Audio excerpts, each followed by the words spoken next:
ದೇವ್ರೆ, ಹೂವಿನ ಜೊತೆ ಮುಳ್ಳಿದ ಹಾಗೆ ನನ್ ಎಲ್ಲಾ ಕಷ್ಟಗಳಿಗೆ ನೀನೇ ಪರಿಹಾರ ಕೊಟ್ಟೆ. ಆ ದಾರಿಯಲ್ಲಿ ಹೋಗದೆ ಇರೋದಕ್ಕೆ ಕಡೆ ತಡೆಗಳನ್ನ ನೀನೇ ಕೊಡ್ತಾ ಇದ್ಯಾ. ನೀನ್ ಹೇಳಿದ ದಾರಿಲೇ ನಡೆಯೋದಕ್ಕೆ ನಾವು ಶಕ್ತಿ ಮೀರಿ ಪ್ರಯತ್ನ ಪಡ್ತಿದೀವಿ. ಆದ್ರೆ ಯಾಕೆ ಈ ತರ ಮಾಡ್ದೆ?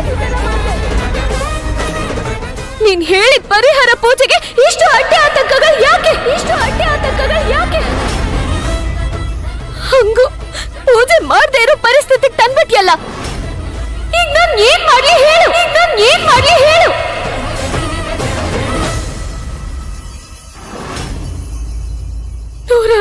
ನೂರಾರು ಪ್ರಶ್ನೆಗಳು ಸುಳಿಗ್ ಸಿಕ್ಕಿ ಬುದ್ಧಿಗೆ ಮಂಕ್ ಹಿಡ್ದಂಗಾಗಿದೆ. ಯಾವ ಕಡೆ ನೋಡಿದ್ರು ಕತ್ಲೇನೆ ಕಾಣಿಸ್ತಿದೆ. ನನ್ ಸರ್ಗಿಂದ ಅಕ್ಕಿ ಜಾರಿ ಕೆಳಗ್ ಬಿದ್ದಿದ್ದೆ ತಪ್ಪ.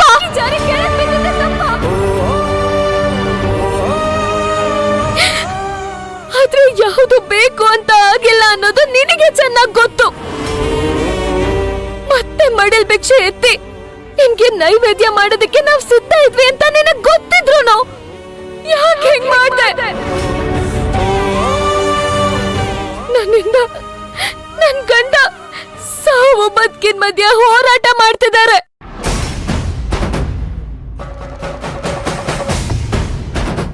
ನನ್ ಸೌಭಾಗ್ಯದ ಕುಂಕುಮ ಆ ಬೇವ್ರಿನ ಜೊತೆ ಕರಗ್ತಾ ಇದೆ. ಇನ್ನು ನನ್ನ ಅಕ್ಕ ಭವಾನಿ ಅವಳ ಹೊಟ್ಟೆಲಿರೋ ಮಗು ಬಗ್ಗೆನೋ ನಿನಗೆ ಅಯ್ಯೋ ಅಂತ ಅನ್ನಿಸ್ತಾ ಇಲ್ವಾ? ನೋಡು, ನಮ್ 4 ಜನಕ್ಕೂ ಆಪತ್ತಿದೆ. ಹಾಗೆ ಒಂದ್ ವೇಳೆ ಗಂಡಾಂತರ ಬರೋದೇ ಆದ್ರೆ ಎಲ್ಲ ನನಗೆ ಬರ್ಲಿ.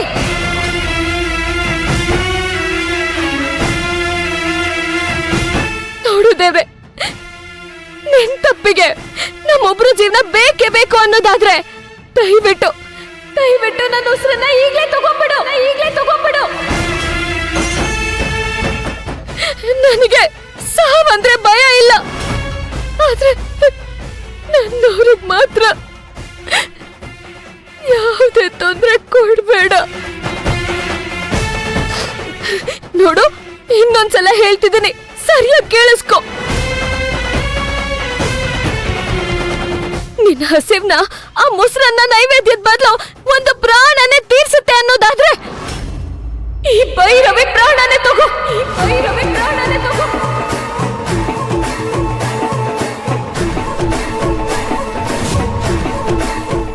ನನ್ನೆ ನಿನ್ ನೈವೇದ್ಯಕ್ಕೆ ತಗೋ. ಆದ್ರೆ ಪ್ಲೀಸ್ ನನಗ್ ಬೇಕಾದವ್ರ ಪ್ರಾಣನ ಉಳಿಸು. ಅವ್ರ ಪ್ರಾಣನ ಕಾಪಾಡು.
ಮೇಡಮ್, ನಿಮ್ ಮಗ ಅವ್ರಿಗೆ ಪ್ರಜ್ಞೆ ಬಂದಿದೆ. ನೀವ್ ಇನ್ನು ಹೋಗಿ ಅವ್ರನ್ನ ನೋಡ್ಬೋದು. ಥ್ಯಾಂಕ್ ಯು ಮಾ.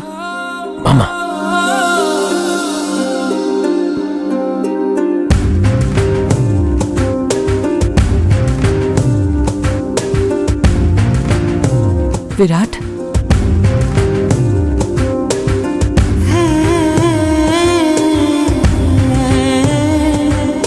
ನೋಡುಪ್ಪ, ಈ ಕಡೆ ತಿರುಗಿ ನೋಡು. ಅಮ್ಮ ಬಂದಿದ್ದೀರಿ.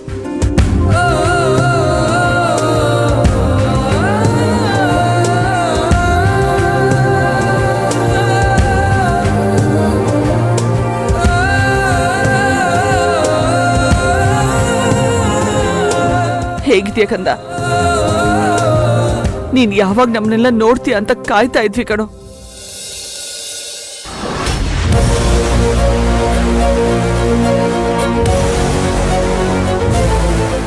ವೀರ್, ಮಾತಾಡು. ನಾನು ಇಶಾನಿ ಬಂದಿದ್ದೀನಿ. ವಿರಾಟ್, ಇಲ್ಲಿ ಬೇರೆ ಯಾರೂ ಇಲ್ಲ. ನಾನು ನಿಮ್ಮಮ್ಮ ಬಂದಿದ್ದೀನಿ ಕಣೋ. ಮಾತಾಡು.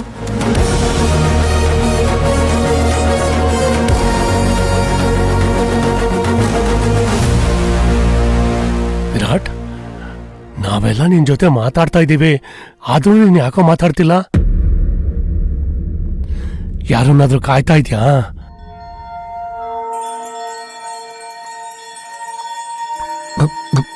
ಭೈರವಿ ಎಲ್ಲಿದ್ದಾಳೆ?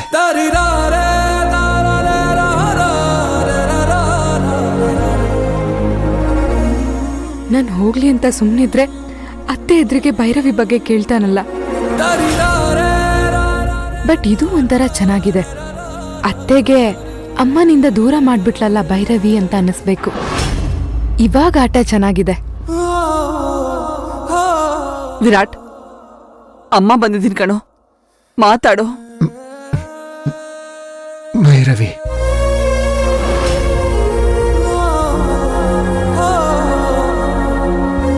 ವಸುಂಧ್ರ, ಅವನು ಭೈರವಿ ನೋಡ್ಬೇಕು ಅಂತ ಕಾಯ್ತಾ ಇದ್ದಾನೆ ಅನ್ಸುತ್ತೆ. ಭೈರವಿ ಇವನ್ ಜೊತೆ ಮಾತಾಡಿದ್ಮೇಲೆ ನಾವು ಮಾತಾಡಿದ್ರೆ ಒಳ್ಳೇದು ಅನ್ಸುತ್ತೆ.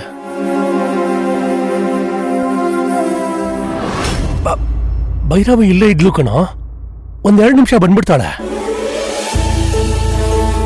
ಭೈರವಿ ಬಾಮ್ಮ. ಭೈರವಿ ಬಂದ್ಬಿಟ್ಲು.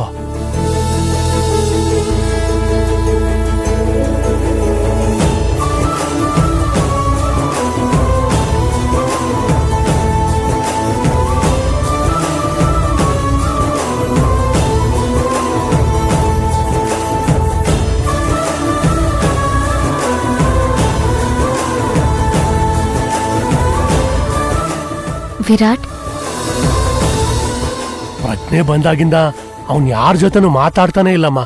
ಬರೀ ನಿನ್ನೆ ಹೇಳ್ತಾ ಇದ್ದಾನೆ. ವಿರಾಟ್, ನಿಮಗೋಸ್ಕರ ದೇವಸ್ಥಾನಕ್ಕೆ ಹೋಗಿ ಪೂಜೆ ಮಾಡಿಸ್ಕೊಂಡು ಬಂದಿದ್ದೀನಿ. ಆದ್ರೆ ದೇವ್ರು ಇಷ್ಟು ಬೇಗ ಫಲ ಕೊಡ್ತಾರೆ ಅಂತ ನಾನು ಅನ್ಕೊಂಡೇ ಇರ್ಲಿಲ್ಲ.